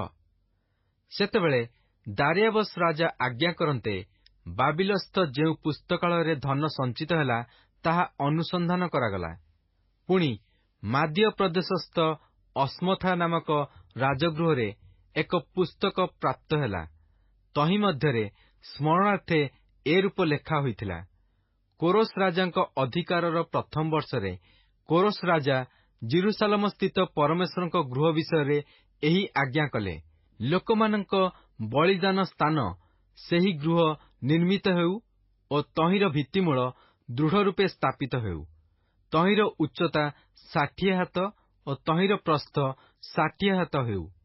ତାହା 3 ଧାଡ଼ି ବଡ଼ ବଡ଼ ପ୍ରସ୍ତରରେ ଓ 1 ଧାଡ଼ି ନୂତନ କଡ଼ିକାଷ୍ଠରେ ଗୁନ୍ଥାଯାଉ। ଆଉ ରାଜଗୃହରୁ ତହିଁର ବ୍ୟୟ ଦିଆଯାଉ। ଆହୁରି ପରମେଶ୍ୱରଙ୍କ ଗୃହର ଯେ ସକଳ ସୁନା ଓ ରୂପାର ପାତ୍ର ନବୁକଦ୍ନେସର ଜିରୁସାଲମସ୍ଥ ମନ୍ଦିରରୁ ନେଇ ବାବିଲକୁ ଆଣିଥିଲା, ତାହା ସବୁ ଫେରାଇ ଦିଆଯାଉ। ପୁଣି ପ୍ରତ୍ୟେକ ପାତ୍ର ପୁନର୍ବାର ଜିରୁସାଲମସ୍ଥ ମନ୍ଦିରର ସ୍ୱ ସ୍ଥାନକୁ ଅଣାଯାଉ। ଆଉ ତୁମ୍ଭେ ପରମେଶ୍ୱରଙ୍କ ଗୃହରେ ତାହା ସବୁ ରଖ। ଏହେତୁ ହେ ତତ୍ତନୟ, ନଦୀ ସେପାରିସ୍ଥ ଦେଶାଧ୍ୟକ୍ଷ, ହେ ସଥର ବୋଷଣୟ, ତୁମ୍ଭେମାନେ ଓ ତୁମମାନଙ୍କ ସଙ୍ଗୀ ନଦୀ ସେପାରିସ୍ଥ ଅପର୍ସଖ୍ୟମାନେ ସେଠାରୁ ଦୂରରେ ଥାଅ। ପରମେଶ୍ୱରଙ୍କ ଏହି ଗୃହର କାର୍ଯ୍ୟରେ ହସ୍ତ ଦିଅ ନାହିଁ। ଯିହୁଦୀୟମାନଙ୍କର ଅଧ୍ୟକ୍ଷ ଓ ଯିହୁଦୀୟମାନଙ୍କର ପ୍ରାଚୀନ ବର୍ଗ ପରମେଶ୍ୱରଙ୍କ ଏହି ଗୃହ ସ୍ୱସ୍ଥାନରେ ନିର୍ମାଣ କରନ୍ତୁ। ଆହୁରି ପରମେଶ୍ୱରଙ୍କର ଏହି ଗୃହ ନିର୍ମାଣ କରିବା ନିମନ୍ତେ ତୁମମାନଙ୍କର ଏହି ଯିହୁଦୀୟ ପ୍ରାଚୀନ ବର୍ଗ ପ୍ରତି ଯାହା କର୍ତ୍ତବ୍ୟ, ତାହା ଆମ୍ଭେ ଆଜ୍ଞା କରୁଅଛୁ। ସେମାନଙ୍କର ବାଧା ଯେପରି ନ ଜନ୍ମେ, ଏଥିପାଇଁ ସେହି ଲୋକମାନଙ୍କୁ ରାଜସମ୍ପତ୍ତିରୁ ଅର୍ଥାତ୍ ନଦୀ ସେପାରିସ୍ଥ ରାଜକରରୁ ଅତି ଯତ୍ନପୂର୍ବକ ବ୍ୟୟ ଦିଆଯାଉ। ପୁଣି ସ୍ୱର୍ଗସ୍ଥ ପରମେଶ୍ୱରଙ୍କ ହୋମବଳି ନିମନ୍ତେ ଜିରୁସାଲମସ୍ଥ ଯାଜକମାନଙ୍କ ବାକ୍ୟାନୁସାରେ ଯୁବା ବୃଷ ଓ ମେଷ ଶାବକ, ଗହମ, ଲବଣ, ଦ୍ରାକ୍ଷାରସ ଓ ତୈଳ ଯାହା ଯାହା ସେମାନଙ୍କର ପ୍ରୟୋଜନ, ତାହା ସବୁ ଦିନକୁ ଦିନ ବିନା ବାଧାରେ ସେମାନଙ୍କୁ ଦିଆଯାଉ। ତହିଁରେ ସେମାନେ ସ୍ୱର୍ଗସ୍ଥ ପରମେଶ୍ୱରଙ୍କ ଉଦ୍ଦେଶ୍ୟରେ ସୌରଭାର୍ତ୍ତକ ବଳି ଉତ୍ସର୍ଗ କରିବେ। ଆଉ ରାଜାର ଓ ତାହାର ପୁତ୍ରମାନଙ୍କର ଜୀବନ ପ୍ରାର୍ଥନା କରିବେ। ଆହୁରି ମୁଁ ଆଜ୍ଞା କରୁଅଛି କି, ଯେ କେହି ଏହି ବାକ୍ୟ ଅନ୍ୟଥା କରିବ, ତାହାର ଗୃହରୁ ଏକ କଡ଼ି ବାହାର କରାଯାଇ ସେହି କାଷ୍ଠରେ ସେ ବନ୍ଧା ହୋଇ ଟଙ୍ଗାଯାଉ। ପୁଣି ତହିଁ ଲାଗି ତାହାର ଗୃହ ଖତରାଶି କରାଯାଉ। ଆଉ ଯେ ରାଜା ଓ ଗୋଷ୍ଠୀମାନେ ପରମେଶ୍ୱରଙ୍କ ଜିରୁସାଲମସ୍ଥ ଏହି ଗୃହ ବିନାଶ କରିବା ଅଭିପ୍ରାୟରେ ଉକ୍ତ ବାକ୍ୟ ଅନ୍ୟଥା କରିବାକୁ ହସ୍ତକ୍ଷେପ କରିବେ, ସେ ସମସ୍ତଙ୍କୁ ଜିରୁସାଲମରେ ସ୍ୱନାମ ସ୍ଥାପନକାରୀ ପରମେଶ୍ୱର ଉଚ୍ଛିନ୍ନ କରନ୍ତୁ। ମୁଁ ଦାରିଆବସ୍ ଏହି ଆଜ୍ଞା ଦେଇଅଛି, ଏହା ଅତି ଯତ୍ନପୂର୍ବକ କରାଯାଉ। ତହିଁରେ ଦାରିଆବସ୍ ରାଜା ଏହି ଆଜ୍ଞା ପଠାଇବାରୁ ତତ୍ତନୟ, ନଦୀ ସେପାରିସ୍ଥ ଦେଶାଧ୍ୟକ୍ଷ ଓ ସଥର୍ବୋଷଣୟ ଓ ସେମାନଙ୍କ ସଙ୍ଗୀଗଣ ଅତି ଯତ୍ନପୂର୍ବକ ତଦନୁସାରେ କର୍ମ କଲେ। ଏଥିରେ ହାଗୟ ଭବିଷ୍ୟଦ୍ବକ୍ତାର ଓ ଇଦର ପୁତ୍ର ଜିଖରିୟର ଭବିଷ୍ୟତ୍ ବାକ୍ୟ ସହକାରେ ଯିହୁଦୀୟ ପ୍ରାଚୀନ ବର୍ଗ ନିର୍ମାଣ କଲେ ଓ କୃତକାର୍ଯ୍ୟ ହେଲେ। ଆଉ ସେମାନେ ଇସ୍ରାଏଲର ପରମେଶ୍ୱରଙ୍କ ଆଜ୍ଞାନୁସାରେ ଓ ପାରସ୍ୟ ରାଜ କୋରସ୍ ଓ ଦାରିଆବସ୍ ଓ ଅର୍ତ୍ତକ୍ଷସ୍ତର ଆଜ୍ଞାନୁସାରେ ନିର୍ମାଣ କରି ସମାପ୍ତ କଲେ। ଦାରିଆବସ୍ ରାଜାର ଅଧିକାରର 6 ବର୍ଷରେ ଅଦର ନାମକ ମାସର 3ୟ ଦିନରେ ଏହି ଗୃହ ସମାପ୍ତ ହେଲା। ଏଥିଉତ୍ତାରେ ଇସ୍ରାଏଲ ସନ୍ତାନଗଣ, ଯାଜକମାନେ ଓ ଲେବୀୟମାନେ ଓ ବନ୍ଦିତ୍ୱର ଅବଶିଷ୍ଟ ସନ୍ତାନଗଣ ଆନନ୍ଦରେ ପରମେଶ୍ୱରଙ୍କ ଏହି ଗୃହର ପ୍ରତିଷ୍ଠା ଉତ୍ସବ ପାଳନ କଲେ। ପୁଣି ପରମେଶ୍ୱରଙ୍କ ଏହି ଗୃହର ପ୍ରତିଷ୍ଠା ସମୟରେ ସେମାନେ 100 ବୃଷ, 200 ମେଷ, 400 ମେଷ ଶାବକ ଉତ୍ସର୍ଗ କଲେ। ଆଉ ସମଗ୍ର ଇସ୍ରାଏଲର ପାପାର୍ଥକ ବଳିଦାନ ନିମନ୍ତେ ଇସ୍ରାଏଲୀୟ ଗୋଷ୍ଠୀର ସଂଖ୍ୟାନୁସାରେ 12 ଗୋଟି ଛାଗ ଉତ୍ସର୍ଗ କଲେ। ପୁଣି ସେମାନେ ମୋଶା ପୁସ୍ତକର ଲିଖନାନୁସାରେ ଜିରୁସାଲମରେ ପରମେଶ୍ୱରଙ୍କ ସେବାର୍ଥେ ଯାଜକମାନଙ୍କୁ ସେମାନଙ୍କ ବିଭାଗାନୁସାରେ ଓ ଲେବୀୟମାନଙ୍କୁ ସେମାନଙ୍କ ପାଳି ଅନୁସାରେ ନିଯୁକ୍ତ କଲେ। ଅନନ୍ତର ପ୍ରଥମ ମାସର 14 ଦିନରେ ବନ୍ଦିତ୍ୱର ସନ୍ତାନଗଣ ନିସ୍ତାର ପର୍ବ ପାଳନ କଲେ। କାରଣ ଯାଜକମାନେ ଓ ଲେବୀୟମାନେ ଏକତ୍ର ଆପଣାମାନଙ୍କୁ ସୂଚୀ କଲେ। ସେ ସମସ୍ତେ ସୂଚୀ ହୋଇଥିଲେ। ଏଣୁ ସେମାନେ ବନ୍ଦିତ୍ୱର ସମଗ୍ର ସନ୍ତାନ ନିମନ୍ତେ ଆପଣା ଯାଜକ ଭ୍ରାତୃଗଣ ନିମନ୍ତେ ଓ ଆପଣାମାନଙ୍କ ନିମନ୍ତେ ନିସ୍ତାର ପର୍ବର ବଳି ବଧ କଲେ।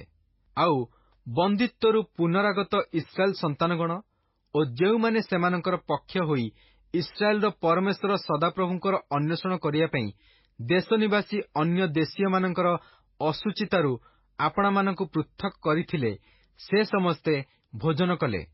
ପୁଣି 7 ଦିନ ଆନନ୍ଦରେ ତାଡ଼ିଶୂନ୍ୟ ରୋଟିର ପର୍ବ ପାଳନ କଲେ, କାରଣ ସଦାପ୍ରଭୁ ସେମାନଙ୍କୁ ଆନନ୍ଦିତ କରିଥିଲେ ଓ ଇସ୍ରାଏଲର ପରମେଶ୍ୱରଙ୍କ ଗୃହ କାର୍ଯ୍ୟରେ ସେମାନଙ୍କ ହସ୍ତ ସବଳ କରିବା ନିମନ୍ତେ ସେମାନଙ୍କ ପ୍ରତି ଅଶୂରୀୟ ରାଜାର ଅନ୍ତଃକରଣ ଫେରାଇଥିଲେ।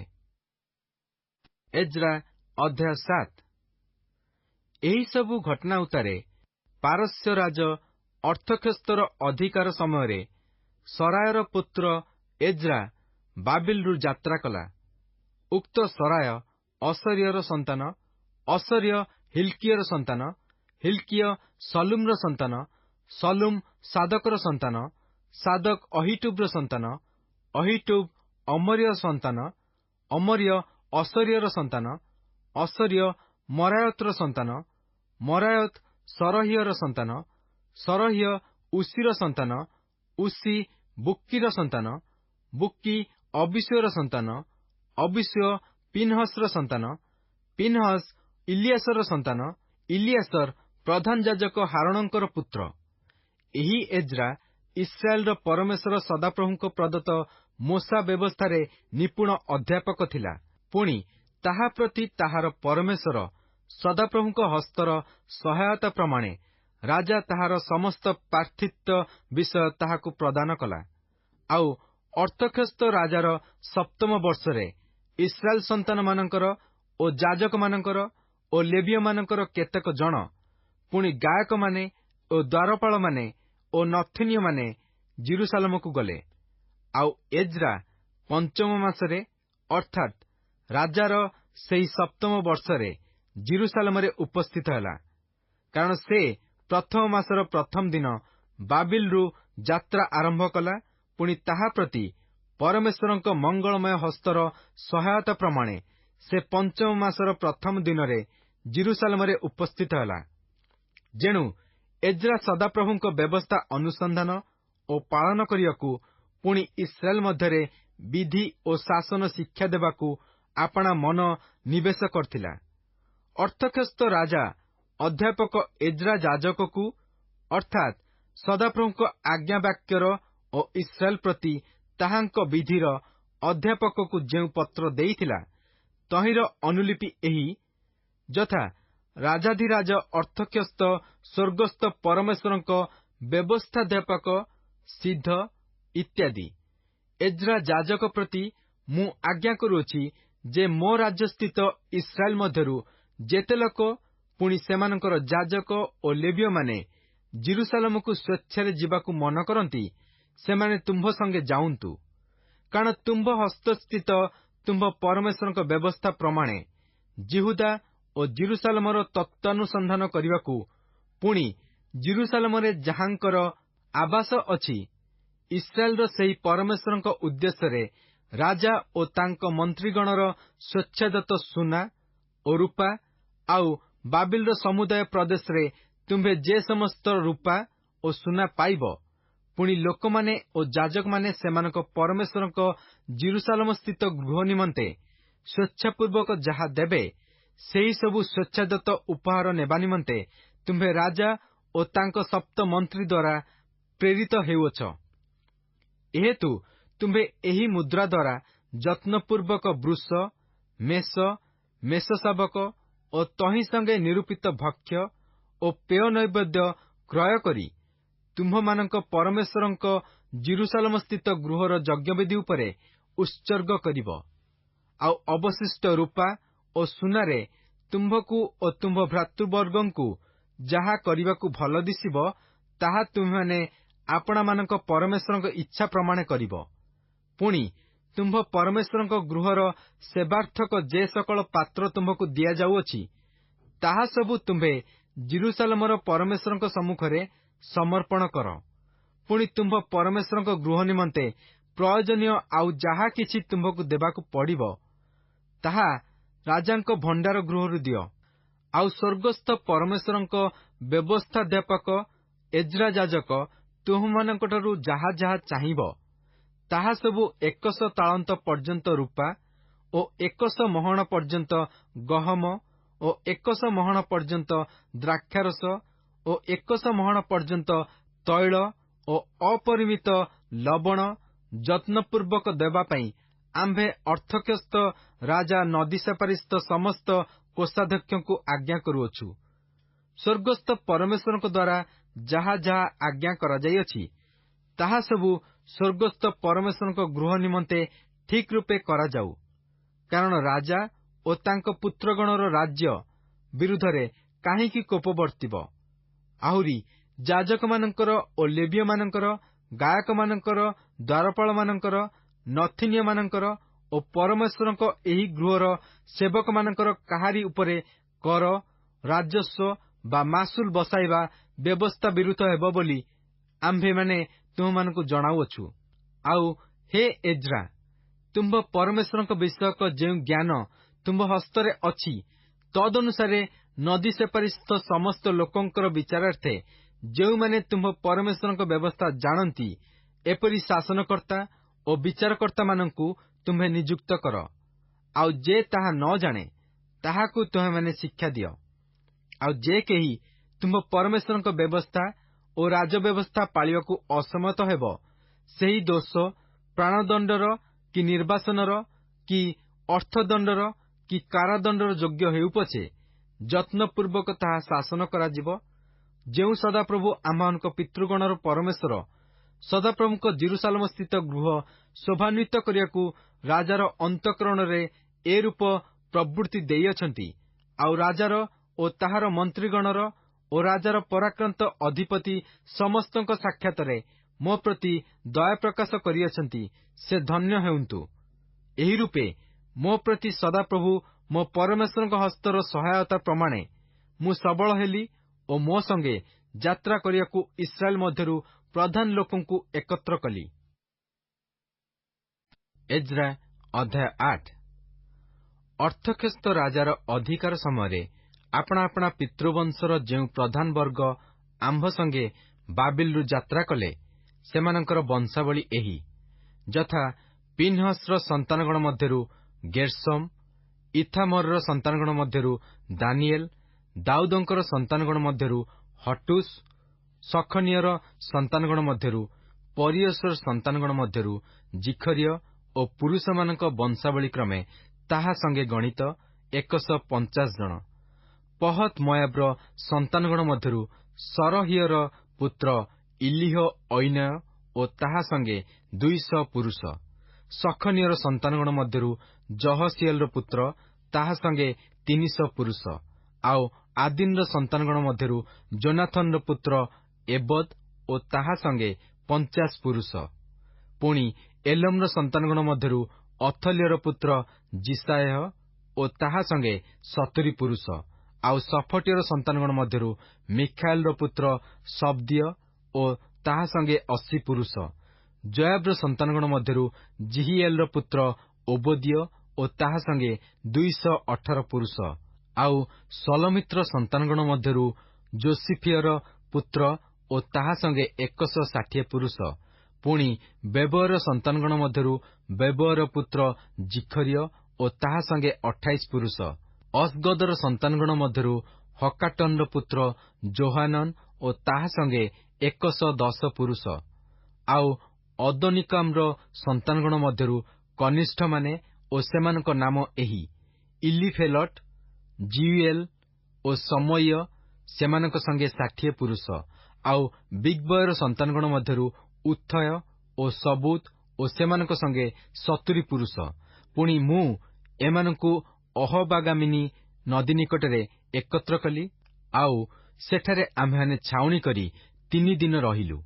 ଏଥିରେ ମୁଁ ଲୋକମାନଙ୍କୁ ଓ ଯାଜକମାନଙ୍କୁ ନିରୀକ୍ଷଣ କରି ଲେବୀର ସନ୍ତାନଗଣ ମଧ୍ୟରୁ କାହାକୁ ପାଇଲି ନାହିଁ।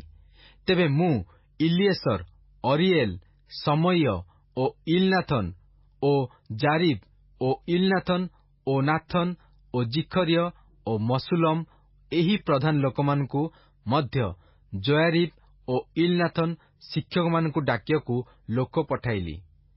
ଏ ଉତ୍ତାରେ ମୁଁ ସେମାନଙ୍କୁ କାସିଫିଆ ନାମକ ସ୍ଥାନର ପ୍ରଧାନ ଲୋକ ଇଦୋ ନିକଟକୁ ପଠାଇଲି। ପୁଣି ଆମ୍ଭମାନଙ୍କ ପରମେଶ୍ୱରଙ୍କ ଗୃହ ନିମନ୍ତେ ଆମ୍ଭମାନଙ୍କ ନିକଟକୁ ପରିଚାରକମାନଙ୍କୁ ଆଣ ବୋଲି କାସିଫିଆ ସ୍ଥାନସ୍ଥ ଇଦୋକୁ ଓ ତାହାର ଭ୍ରାତୃଗଣ ନଥିନୀୟମାନଙ୍କୁ କହିବା ପାଇଁ ମୁଁ ସେମାନଙ୍କୁ ଆଦେଶ କଲି। ତହୁଁ ଆମ୍ଭମାନଙ୍କ ପ୍ରତି ଆମ୍ଭମାନଙ୍କ ପରମେଶ୍ୱରଙ୍କ ମଙ୍ଗଳମୟ ହସ୍ତର ସହାୟତା ପ୍ରମାଣେ ସେମାନେ ଇସ୍ରାଏଲର ପୌତ୍ର ଲେବୀର ପୁତ୍ର ମହଲିର ସନ୍ତାନଗଣ ମଧ୍ୟରୁ 1 ଜଣ ପ୍ରବୀଣ ଲୋକକୁ, ପୁଣି ସେରେବିୟ ଓ ତାହାର ପୁତ୍ର ଓ ଭ୍ରାତୃଗଣ ସମେତ 18 ଜଣକୁ, ଆଉ ହସବିୟ ଓ ତାହା ସଙ୍ଗେ ମରାରୀ ସନ୍ତାନଗଣ ମଧ୍ୟରୁ ଜିସାୟହ ତାହାର ଭ୍ରାତୃଗଣ ଓ ସେମାନଙ୍କ ପୁତ୍ରଗଣ ସମେତ 20 ଜଣକୁ, ଆଉ ଦାଉଦ ଓ ଅଧିପତିମାନେ ଯେଉଁ ନଥିନୀୟମାନଙ୍କୁ ଲେବୀୟମାନଙ୍କ ସେବା କାର୍ଯ୍ୟ ନିମନ୍ତେ ଦେଇଥିଲେ, ସେମାନଙ୍କ ମଧ୍ୟରୁ 220 ଜଣ ନଥିନୀୟ ଲୋକ ଆଣିଲେ। ଏ ସମସ୍ତଙ୍କ ନାମ ଲିଖିତ ହେଲା। ଏ ଉତ୍ତାରେ ଆମ୍ଭମାନଙ୍କ ନିମନ୍ତେ ଓ ଆମ୍ଭମାନଙ୍କ ବାଳକ ବାଳିକା ଓ ସକଳ ସମ୍ପତ୍ତି ନିମନ୍ତେ ଏକ ସରଳ ପଥ ପ୍ରାର୍ଥନା କରିବା ଅଭିପ୍ରାୟରେ ଆମ୍ଭମାନଙ୍କ ପରମେଶ୍ୱରଙ୍କ ସାକ୍ଷାତରେ ଆପଣମାନଙ୍କୁ ନମ୍ର କରିବା ପାଇଁ ଆମ୍ଭେ ଆହାବ ନଦୀ ନିକଟରେ ଉପବାସର ଘୋଷଣା କଲୁ। କାରଣ ପଥ ମଧ୍ୟରେ ଶତ୍ରୁ ବିରୁଦ୍ଧରେ ଆମ୍ଭମାନଙ୍କର ସାହାଯ୍ୟ କରଣାର୍ଥେ ରାଜାଙ୍କୁ ଏକ ଦଳ ସୈନ୍ୟ ଓ ଅଶ୍ୱାରୂଢ଼ ମାଗିବାକୁ ଆମ୍ଭର ଲଜ୍ଜାବୋଧ ହେଲା। ଯେହେତୁ ଯେଉଁମାନେ ଆମ୍ଭମାନଙ୍କ ପରମେଶ୍ୱରଙ୍କର ଅନ୍ୱେଷଣ କରନ୍ତି, ସେ ସମସ୍ତଙ୍କର ମଙ୍ଗଳ ନିମନ୍ତେ ସେମାନଙ୍କ ପ୍ରତି ତାହାଙ୍କ ହସ୍ତର ସହାୟତା ଅଛି। ମାତ୍ର ଯେଉଁମାନେ ତାହାଙ୍କୁ ପରିତ୍ୟାଗ କରନ୍ତି, ସେ ସମସ୍ତଙ୍କ ପ୍ରତିକୂଳରେ ତାହାଙ୍କର ପରାକ୍ରମ ଓ କୋପ ଅଛି। ଏହି କଥା ଆମ୍ଭେମାନେ ରାଜାଙ୍କୁ କହିଥିଲୁ। ଏହେତୁ ଆମ୍ଭେମାନେ ଉପବାସ କଲୁ ଓ ତହିଁ ନିମନ୍ତେ ଆମ୍ଭମାନଙ୍କ ପରମେଶ୍ୱରଙ୍କ ନିକଟରେ ବିନତି କଲୁ। ତହିଁରେ ସେ ଆମ୍ଭମାନଙ୍କ ପ୍ରତି ପ୍ରସନ୍ନ ହେଲେ। ତହୁଁ ମୁଁ ଯାଜକମାନଙ୍କ ମଧ୍ୟରୁ 12 ଜଣ ପ୍ରଧାନ ଲୋକଙ୍କୁ, ଅର୍ଥାତ୍ ସେରେବିୟ, ହସବିୟ ଓ ସେମାନଙ୍କ ସହିତ ସେମାନଙ୍କର 10 ଜଣ ଭ୍ରାତାଙ୍କୁ ପୃଥକ୍ କଲୁ।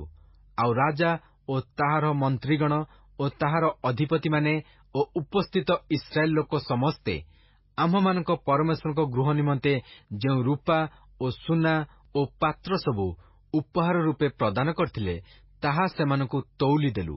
ମୁଁ ସେମାନଙ୍କ ହସ୍ତରେ 650 ତାଳନ୍ତ ରୂପା ଓ 100 ତାଳନ୍ତ ରୌପ୍ୟମୟ ପାତ୍ର, 100 ତାଳନ୍ତ ସୁନା, 1000 ଡାରିକ୍ ମୂଲ୍ୟର 20 ସ୍ୱର୍ଣ୍ଣମୟ ପାତ୍ର, ପୁଣି ସ୍ୱର୍ଣ୍ଣତୁଲ୍ୟ ବହୁମୂଲ୍ୟ ଉତ୍ତମ ଉଜ୍ଜଳ ପିତ୍ତଳର 2 ପାତ୍ର ତଉଲି ଦେଲି। ପୁଣି ମୁଁ ସେମାନଙ୍କୁ କହିଲି, ତୁମେମାନେ ସଦାପ୍ରଭୁଙ୍କ ଉଦ୍ଦେଶ୍ୟରେ ପବିତ୍ର ଓ ପାତ୍ର ସବୁ ପବିତ୍ର।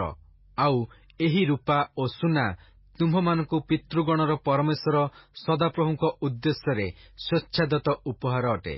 ସଦାପ୍ରଭୁଙ୍କ ଜିରୁସାଲେମସ୍ଥ ଗୃହର କୋଠରୀରେ ପ୍ରଧାନ ଯାଜକବର୍ଗର ଓ ଲେବୀୟମାନଙ୍କର ଓ ଇସ୍ରାଏଲୀୟ ପିତୃବଂଶାଧିପତିମାନଙ୍କର ସାକ୍ଷାତରେ ଏହାସବୁ ତଉଲି ନ ଦେବା ପର୍ଯ୍ୟନ୍ତ ତୁମେମାନେ ସତର୍କ ହୁଅ ଓ ଏହାସବୁ ରକ୍ଷା କର। ତହିଁରେ ଯାଜକମାନେ ଓ ଲେବୀୟମାନେ ଆମ୍ଭମାନଙ୍କ ପରମେଶ୍ୱରଙ୍କ ଜିରୁସାଲେମସ୍ଥ ଗୃହକୁ ଆଣିବା ପାଇଁ ସେହି ତଉଲା ରୂପା ଓ ସୁନା ଓ ପାତ୍ର ସକଳ ଗ୍ରହଣ କଲେ। ଅନନ୍ତର ଆମ୍ଭେମାନେ ଜିରୁସାଲେମକୁ ଯାତ୍ରା କରିବା ନିମନ୍ତେ ପ୍ରଥମ ମାସର 12 ଦିନ ଅହବା ନଦୀ ନିକଟରୁ ପ୍ରସ୍ଥାନ କଲୁ। ପୁଣି ଆମ୍ଭମାନଙ୍କ ପରମେଶ୍ୱରଙ୍କ ହସ୍ତ ଆମ୍ଭମାନଙ୍କର ସହାୟ ହେଲା। ଆଉ ପଥ ମଧ୍ୟରେ ସେ ଶତ୍ରୁ ଓ ଛକି ବସିବା ଲୋକ ହସ୍ତରୁ ଆମ୍ଭମାନଙ୍କୁ ଉଦ୍ଧାର କଲେ। ତହିଁରେ ଆମ୍ଭେମାନେ ଜିରୁସାଲେମରେ ଉପସ୍ଥିତ ହୋଇ ସେଠାରେ 3 ଦିନ ବିଶ୍ରାମ କଲୁ। ତହୁଁ ଚତୁର୍ଥ ଦିନ ସେହି ରୂପା ଓ ସୁନା ଓ ପାତ୍ର ସକଳ ଆମ୍ଭମାନଙ୍କ ପରମେଶ୍ୱରଙ୍କ ଗୃହରେ ତଉଲା ଯାଇ ଉରିୟ ଯାଜକର ପୁତ୍ର ମରେମୋତ୍ ହସ୍ତରେ ଦିଆଗଲା। ତାହା ସଙ୍ଗେ ପିନହସର ପୁତ୍ର ଇଲିଆସର ଥିଲା। ଆଉ ସେମାନଙ୍କ ସଙ୍ଗେ ଜେସୁଏର ପୁତ୍ର ଯୋସାବଦ ଓ ବିନୁଇର ପୁତ୍ର ନୋଅଦିୟ ଏହି ଲେବୀୟମାନେ ଥିଲେ। ସମଗ୍ର ଦ୍ରବ୍ୟ ଗଣିତ ଓ ପରିମିତ ହୋଇ ଦିଆଗଲା ଓ ସେହି ସମୟରେ ସେହି ସବୁ ଓଜନ ଲେଖାଗଲା। ନିର୍ବାସନରୁ ଆଗତ ବନ୍ଦିତ୍ୱର ସନ୍ତାନଗଣ ସମଗ୍ର ଇସ୍ରାଏଲ ନିମନ୍ତେ ଇସ୍ରାଏଲର ପରମେଶ୍ୱରଙ୍କ ଉଦ୍ଦେଶ୍ୟରେ ହୋମବଳି ରୂପେ 12 ବୃଷ, 96 ମେଷ, 77 ମେଷ ଶାବକ, ପାପାର୍ଥକ ବଳି ନିମନ୍ତେ 12 ଛାଗ ଉତ୍ସର୍ଗ କଲେ। ଏହିସବୁ ସଦାପ୍ରଭୁଙ୍କ ଉଦ୍ଦେଶ୍ୟରେ ହୋମାର୍ଥକ ବଳି ଥିଲା। ଏଉତାରେ ସେମାନେ ନଦୀ ସେପାରିସ୍ଥ ରାଜପ୍ରତିନିଧିମାନଙ୍କୁ ଓ ଦେଶାଧ୍ୟକ୍ଷମାନଙ୍କୁ ରାଜାଜ୍ଞା ପତ୍ର ସମର୍ପଣ କଲେ। ତହିଁରେ ସେମାନେ ଲୋକମାନଙ୍କର ଓ ପରମେଶ୍ୱରଙ୍କ ଗୃହ କାର୍ଯ୍ୟର ସାହାଯ୍ୟ କଲେ। ଏଜ୍ରା ଅଧ୍ୟାୟ 9। ଏହିସବୁ କର୍ମ ସମାପ୍ତ ହେଲା ଉତ୍ତାରେ ଅଧିପତିମାନେ ଆମ୍ଭ ନିକଟକୁ ଆସି କହିଲେ, ଇସ୍ରାଏଲ ଲୋକମାନେ ଓ ଯାଜକମାନେ ଓ ଲେବୀୟମାନେ ଅନ୍ୟ ଦେଶୀ ଗୋଷ୍ଠୀମାନଙ୍କଠାରୁ ଆପଣମାନଙ୍କୁ ପୃଥକ୍ ନ କରି ସେମାନଙ୍କର ଅର୍ଥାତ୍ କିଣାନୀୟ, ହିତୀୟ, ପରିସୀୟ, ଜିବୁସୀୟ, ଅମୋନୀୟ, ମୋୟାବୀୟ, ମିଶ୍ରୀୟ ଓ ଇମୋରୀୟମାନଙ୍କର ଘୃଣାଯୋଗ୍ୟ କର୍ମାନୁସାରେ କରୁଅଛନ୍ତି। କାରଣ ସେମାନେ ଆପଣାମାନଙ୍କ ଓ ଆପଣାମାନଙ୍କ ପୁତ୍ରଗଣ ନିମନ୍ତେ ସେମାନଙ୍କର କନ୍ୟାଗଣକୁ ଗ୍ରହଣ କରିଅଛନ୍ତି। ଏହି ରୂପେ ପବିତ୍ର ବଂଶ ଅନ୍ୟ ଦେଶୀ ଗୋଷ୍ଠୀୟମାନଙ୍କ ସଙ୍ଗେ ଆପଣାମାନଙ୍କୁ ମିଶ୍ରିତ କରିଅଛନ୍ତି। ଆହୁରି ଏହି ଅପରାଧରେ ଅଧିପତି ଓ ଶାସନକର୍ତ୍ତାମାନଙ୍କ ହସ୍ତ ପ୍ରଧାନ ହୋଇଅଛି। ତହିଁରେ ମୁଁ ଏହି କଥା ଶୁଣନ୍ତେ ଆପଣା ବସ୍ତ୍ର ଓ ଚୋଗା ଚିରି ଆପଣା ମସ୍ତକ ଓ ଦାଢ଼ିର କେଶ ଛିଣ୍ଡାଇ ବିସ୍ମିତ ହୋଇ ବସିଲି। ସେତେବେଳେ ନିର୍ବାସିତ ଲୋକମାନଙ୍କ ଅପରାଧ ହେତୁରୁ ଇସ୍ରାଏଲର ପରମେଶ୍ୱରଙ୍କ ବାକ୍ୟରେ କମ୍ପିତ ପ୍ରତ୍ୟେକ ଲୋକ ମୋର ନିକଟରେ ଏକତ୍ରିତ ହେଲେ। ପୁଣି ମୁଁ ସନ୍ଧ୍ୟାକାଳୀନ ବଳିଦାନ ସମୟ ପର୍ଯ୍ୟନ୍ତ ବିସ୍ମିତ ହୋଇ ବସିଲି। ତହୁଁ ସନ୍ଧ୍ୟାକାଳୀନ ବଳିଦାନ ସମୟରେ ମୁଁ ଆପଣା ମନ ଦୁଃଖରୁ ଉଠିଲି। ମୋ ଦେହରେ ମୋହର ଚିରା ବସ୍ତ୍ର ଓ ଚୋଗା ଥିଲା। ପୁଣି ମୁଁ ଆପଣା ଆଣ୍ଠୁପାତି ସଦାପ୍ରଭୁ ମୋ ପରମେଶ୍ୱରଙ୍କ ଆଡ଼େ ହସ୍ତ ବିସ୍ତାର କରି କହିଲି, ହେ ମୋହର ପରମେଶ୍ୱର, ମୁଁ ଲଜ୍ଜିତ ଅଛି। ହେ ମୋହର ପରମେଶ୍ୱର, ମୁଁ ତୁମ୍ଭ ଆଡ଼େ ମୁଖ ଟେକିବାକୁ ବିଷର୍ଣ୍ଣ ଅଛି। କାରଣ ଆମ୍ଭମାନଙ୍କ ଅପରାଧ ଆମ୍ଭମାନଙ୍କ ମସ୍ତକର ଊର୍ଦ୍ଧ୍ୱରେ ବଢ଼ି ଉଠିଅଛି ଓ ଆମ୍ଭମାନଙ୍କ ଦୋଷ ଗଗନସ୍ପର୍ଶୀ ହୋଇଅଛି। ଆମ୍ଭମାନଙ୍କ ପୂର୍ବପୁରୁଷଗଣର ସମୟଠାରୁ ଆଜି ପର୍ଯ୍ୟନ୍ତ ଆମ୍ଭେମାନେ ଅତିଶୟ ଦୋଷୀ ହୋଇଅଛୁ। ଆପଣମାନଙ୍କ ଅପରାଧ ସକାଶୁ ଆଜିର ନ୍ୟାୟ ଆମ୍ଭେମାନେ ଆମ୍ଭମାନଙ୍କ ରାଜଗଣ ଓ ଆମ୍ଭମାନଙ୍କ ଯାଜକଗଣ ନାନା ଦେଶୀୟ ରାଜଗଣ ହସ୍ତରେ ଖଡ୍ଗରେ, ବନ୍ଦିତ୍ୱରେ ଓ ଲୁଟ୍ରେ, ମୁଖ ବିଷର୍ଣ୍ଣତାରେ ସମର୍ପିତ ହୋଇଅଛୁ। ପୁଣି ଆମ୍ଭମାନଙ୍କ ପରମେଶ୍ୱର ଯେପରି ଆମ୍ଭମାନଙ୍କ ଚକ୍ଷୁ ପ୍ରସନ୍ନ କରିବେ ଓ ଆମ୍ଭମାନଙ୍କ ବନ୍ଦୀ ଅବସ୍ଥାରେ ଆମ୍ଭମାନଙ୍କୁ କିଞ୍ଚିତ୍ ଆଶ୍ୱାସ ଦେବେ, ଏଥିପାଇଁ ରକ୍ଷାର୍ଥେ ଆମ୍ଭମାନଙ୍କୁ ଅବଶିଷ୍ଟ ରଖିବାକୁ ଓ ଆପଣା ପବିତ୍ର ସ୍ଥାନରେ ଆମ୍ଭମାନଙ୍କୁ ଏକ ଖୁଣ୍ଟି ଦେବାକୁ ବର୍ତ୍ତମାନ ସଦାପ୍ରଭୁ ଆମ୍ଭମାନଙ୍କ ପରମେଶ୍ୱରଙ୍କଠାରୁ କ୍ଷଣକାଳ ଅନୁଗ୍ରହ ପ୍ରକାଶିତ ହୋଇଅଛି। କାରଣ ଆମ୍ଭେମାନେ ବନ୍ଦୀ ଲୋକ ଅଟୁ। ତଥାପି ଆମ୍ଭମାନଙ୍କ ବନ୍ଦୀ ଅବସ୍ଥାରେ ଆମ୍ଭମାନଙ୍କ ପରମେଶ୍ୱର ଆମ୍ଭମାନଙ୍କୁ ପରିତ୍ୟାଗ କରିନାହାନ୍ତି। ମାତ୍ର ଆମ୍ଭମାନଙ୍କୁ ଆଶ୍ୱାସ ଦେବା ପାଇଁ, ଆମ୍ଭମାନଙ୍କ ପରମେଶ୍ୱରଙ୍କ ଗୃହ ସ୍ଥାପନ କରିବା ପାଇଁ ଓ ତହିଁର ଭଗ୍ନ ସ୍ଥାନ ପୁନର୍ନିର୍ମାଣ କରିବା ପାଇଁ, ପୁଣି ଜିହୁଦା ଓ ଜିରୁସାଲେମରେ ଆମ୍ଭମାନଙ୍କୁ ଏକ ପ୍ରାଚୀର ଦେବା ପାଇଁ ସେ ପାରସ୍ୟ ରାଜଗଣ ଦୃଷ୍ଟିରେ ଆମ୍ଭମାନଙ୍କ ପ୍ରତି ଦୟା ପ୍ରକାଶ କରିଅଛନ୍ତି। ଏବେ ହେ ଆମ୍ଭମାନଙ୍କ ପରମେଶ୍ୱର, ଏଥି ଉତ୍ତାରେ ଆମ୍ଭେମାନେ କଣ କରିବା? ତୁମ୍ଭେ ଆପଣା ଦାସ ଭବିଷ୍ୟତ୍ ବକ୍ତାଗଣ ଦ୍ୱାରା ଆଜ୍ଞା କରି କହିଥିଲ, ତୁମ୍ଭେମାନେ ଯେଉଁ ଦେଶ ଅଧିକାର କରିବାକୁ ଯାଉଅଛ, ତାହା ଅନ୍ୟ ଦେଶୀ ଗୋଷ୍ଠୀମାନଙ୍କ ଅଶୌଚ ଦ୍ୱାରା ଅଶୁଚି ଦେଶ ଅଟେ। ସେମାନଙ୍କର ଘୃଣାଯୋଗ୍ୟ କର୍ମ ଦେଶକୁ ଏକ ସୀମାରୁ ଅନ୍ୟ ସୀମା ପର୍ଯ୍ୟନ୍ତ ସେମାନଙ୍କ ଅଶୌଚରେ ପରିପୂର୍ଣ୍ଣ କରିଅଛି। ଏହେତୁ ତୁମ୍ଭେମାନେ ଆପଣମାନଙ୍କ କନ୍ୟାଗଣଙ୍କୁ ସେମାନଙ୍କ ପୁତ୍ରଗଣ ସହିତ ବିବାହ ଦିଅ ନାହିଁ, ଅବା ତୁମ୍ଭମାନଙ୍କ ପୁତ୍ରଗଣ ନିମନ୍ତେ ସେମାନଙ୍କ କନ୍ୟାଗଣଙ୍କୁ ଗ୍ରହଣ କର ନାହିଁ, କି ଅବା ସେମାନଙ୍କ ଶାନ୍ତି ବା ସୌଭାଗ୍ୟ କଦାପି ଚେଷ୍ଟା କର ନାହିଁ। ତହିଁରେ ତୁମେମାନେ ବଳବାନ ହେବ ଓ ଦେଶର ଉତ୍ତମ ଦ୍ରବ୍ୟ ଭୋଜନ କରିବ ଓ ସଦାକାଳ ଆପଣା ସନ୍ତାନଗଣର ଅଧିକାର ନିମନ୍ତେ ତାହା ରଖିଯିବ। ମାତ୍ର ଆମ୍ଭେମାନେ ତୁମ୍ଭର ଏହି ଆଜ୍ଞା ସବୁ ପରିତ୍ୟାଗ କରିଅଛୁ। ଏଣୁ ହେ ଆମ୍ଭମାନଙ୍କ ପରମେଶ୍ୱର, ଆମ୍ଭମାନଙ୍କ ଦୁଷ୍କର୍ମ ଓ ମହାଦୋଷ ସକାଶୁ ଆମ୍ଭମାନଙ୍କ ପ୍ରତି ଏହିସବୁ ଘଟିଲେ ହେଁ ତୁମ୍ଭେ ଯେ ଆମ୍ଭମାନଙ୍କ ଅପରାଧର ଉଚିତ ଦଣ୍ଡରୁ ଊଣା ଦଣ୍ଡ ଆମ୍ଭମାନଙ୍କୁ ଦେଇଅଛ ଓ ଆମ୍ଭମାନଙ୍କର ଏପରି ଅବଶିଷ୍ଟ ଲୋକ ରଖିଅଛ, ଏହା ଦେଖି ଆମ୍ଭେମାନେ କଣ ପୁନର୍ବାର ତୁମ୍ଭର ଆଜ୍ଞା ଲଙ୍ଘନ କରିବୁ ଓ ଏହି ଘୃଣାଯୋଗ୍ୟ କର୍ମକାରୀ ଅନ୍ୟ ଗୋଷ୍ଠୀୟମାନଙ୍କ ସଙ୍ଗେ କୁଟୁମ୍ବିତା କରିବୁ? କଲେ ତୁମ୍ଭେ କଣ ଆମ୍ଭମାନଙ୍କୁ ନିଃଶେଷ କରିବା ପର୍ଯ୍ୟନ୍ତ କ୍ରୁଦ୍ଧ ନୋହିବ? ତହିଁରେ କେହି ଅବଶିଷ୍ଟ କି ରକ୍ଷିତ ରହିବେ ନାହିଁ। ହେ ସଦାପ୍ରଭୁ ଇସ୍ରାଏଲର ପରମେଶ୍ୱର, ତୁମ୍ଭେ ଧର୍ମମୟ ଅଟ। କାରଣ ଆମ୍ଭେମାନେ ଆଜି ପର୍ଯ୍ୟନ୍ତ ରକ୍ଷା ପାଇ ଅବଶିଷ୍ଟ ଅଛୁ। ଦେଖ, ଆମ୍ଭେମାନେ ତୁମ୍ଭ ସାକ୍ଷାତରେ ନିଜ ଦୋଷରେ ଦୋଷୀ ହୋଇଅଛୁ, କାରଣ ତହିଁ ସକାଶୁ କେହି ତୁମ୍ଭ ଛାମୁରେ ଠିଆ ହୋଇପାରେ ନାହିଁ। ଏଜ୍ରା ଅଧ୍ୟାୟ 10। ଏଜ୍ରା ପରମେଶ୍ୱରଙ୍କ ଗୃହ ସମ୍ମୁଖରେ ପ୍ରାର୍ଥନା ଓ ସ୍ୱୀକାର, କ୍ରନ୍ଦନ ଓ ପ୍ରଣାମ କରିବା ସମୟରେ ଇସ୍ରାଏଲ ମଧ୍ୟରୁ ପୁରୁଷ ଓ ସ୍ତ୍ରୀ ଓ ବାଳକ ବାଳିକାର ଏକ ମହାସମାଜ ତାହା ନିକଟରେ ଏକତ୍ରିତ ହୋଇଥିଲେ, କାରଣ ଲୋକମାନେ ଅତିଶୟ କ୍ରନ୍ଦନ କଲେ। ଏଥିରେ ଏଲମର ସନ୍ତାନଗଣ ମଧ୍ୟରୁ ଜିହିଏଲର ପୁତ୍ର ସଖନିୟ ଏଜ୍ରାକୁ ଉତ୍ତର କରି କହିଲା, ଆମ୍ଭେମାନେ ଆପଣାମାନଙ୍କ ପରମେଶ୍ୱରଙ୍କ ବିରୁଦ୍ଧରେ ସତ୍ୟ ଲଙ୍ଘନ କରି ଅନ୍ୟ ଦେଶୀ ଗୋଷ୍ଠୀମାନଙ୍କର ସ୍ତ୍ରୀମାନଙ୍କୁ ବିବାହ କରିଅଛୁ। ତଥାପି ଏ ବିଷୟରେ ଏବେ ମଧ୍ୟ ଇସ୍ରାଏଲ ପକ୍ଷରେ ଭରସା ଅଛି। ଏହେତୁ ଆମ୍ଭେମାନେ ଏବେ ଆମ୍ଭ ପ୍ରଭୁଙ୍କର ଓ ଆମ୍ଭମାନଙ୍କ ପରମେଶ୍ୱରଙ୍କ ଆଜ୍ଞାରେ କମ୍ପିତ ଲୋକମାନଙ୍କର ମନ୍ତ୍ରଣାନୁସାରେ ଏହି ସକଳ ଭାର୍ଯ୍ୟା ଓ ଏମାନଙ୍କଠାରୁ ଜାତ ସମସ୍ତଙ୍କୁ ଦୂର କରିଦେବା ପାଇଁ ଆମ୍ଭମାନଙ୍କ ପରମେଶ୍ୱରଙ୍କ ସହିତ ନିୟମ କରୁ, ଆଉ ଏହା ବ୍ୟବସ୍ଥାନୁସାରେ କରାଯାଉ। ଉଠନ୍ତୁ, କାରଣ ଆପଣଙ୍କ ଉପରେ ଏହି କାର୍ଯ୍ୟର ଭାର ଅଛି ଓ ଆମ୍ଭେମାନେ ଆପଣଙ୍କର ସହକାରୀ ଅଛୁ। ସାହସିକ ହୋଇ ଏହି କାର୍ଯ୍ୟ କରନ୍ତୁ। ଏଥିରେ ଏଜ୍ରା ଉଠି ଏହି ବାକ୍ୟାନୁସାରେ କାର୍ଯ୍ୟ କରିବା ପାଇଁ ଯାଜକମାନଙ୍କର, ଲେବୀୟମାନଙ୍କର ଓ ସମଗ୍ର ଇସ୍ରାଏଲର ପ୍ରଧାନବର୍ଗଙ୍କୁ ଶପଥ କରାଇଲା। ତହିଁରେ ସେମାନେ ଶପଥ କଲେ। ତହୁଁ ଏଜ୍ରା ପରମେଶ୍ୱରଙ୍କ ଗୃହ ସମ୍ମୁଖରୁ ଉଠି ଇଲିଆସିବ୍ର ପୁତ୍ର ଜିହୋହାନନର କୋଠରୀକି ଗଲା, ଆଉ ସେଠାରେ ଉପସ୍ଥିତ ହୁଅନ୍ତେ ରୁଟି ଭୋଜନ କି ଜଳପାନ କଲା ନାହିଁ, କାରଣ ସେ ବନ୍ଦିତ୍ୱର ଲୋକମାନଙ୍କ ସତ୍ୟଲଙ୍ଘନ ସକାଶୁ ଶୋକ କରୁଥିଲା। ଏଉତରେ ଲୋକମାନେ ଯିହୁଦା ଓ ଜେରୁସାଲେମର ସର୍ବତ୍ର ବନ୍ଦିତ୍ୱର ସନ୍ତାନ ସମସ୍ତଙ୍କ ନିକଟରେ ଘୋଷଣା କରି କହିଲେ ଯେ ସେମାନେ ଜେରୁସାଲେମରେ ଏକତ୍ରିତ ହେବେ, ଆଉ ଅଧିପତିମାନଙ୍କର ଓ ପ୍ରାଚୀନ ବର୍ଗର ମନ୍ତ୍ରଣାନୁସାରେ ଯେ କେହି 3 ଦିନ ମଧ୍ୟରେ ଉପସ୍ଥିତ ହେବ ନାହିଁ, ତାହାର ସର୍ବସ୍ୱ ହରଣ କରାଯିବ ଓ ସେ ନିଜେ ବନ୍ଦିତ୍ୱର ସମାଜରୁ ପୃଥକ୍ କରାଯିବ। ତହୁଁ ଯିହୁଦା ଓ ବେନ୍ୟାମିନର ସମଗ୍ର ଲୋକ 3 ଦିନ ମଧ୍ୟରେ ଜେରୁସାଲେମରେ ଏକତ୍ରିତ ହେଲେ। ସେହିଦିନ ନବମ ମାସର 20ତମ ଦିନ ଥିଲା, ଆଉ ସମଗ୍ର ଲୋକ ପରମେଶ୍ୱରଙ୍କ ଗୃହର ସମ୍ମୁଖସ୍ଥ ଛକରେ ବସି ଉକ୍ତ ବିଷୟ ଓ ମହାବୃଷ୍ଟି ସକାଶୁ କମ୍ପିତ ହେଉଥିଲେ।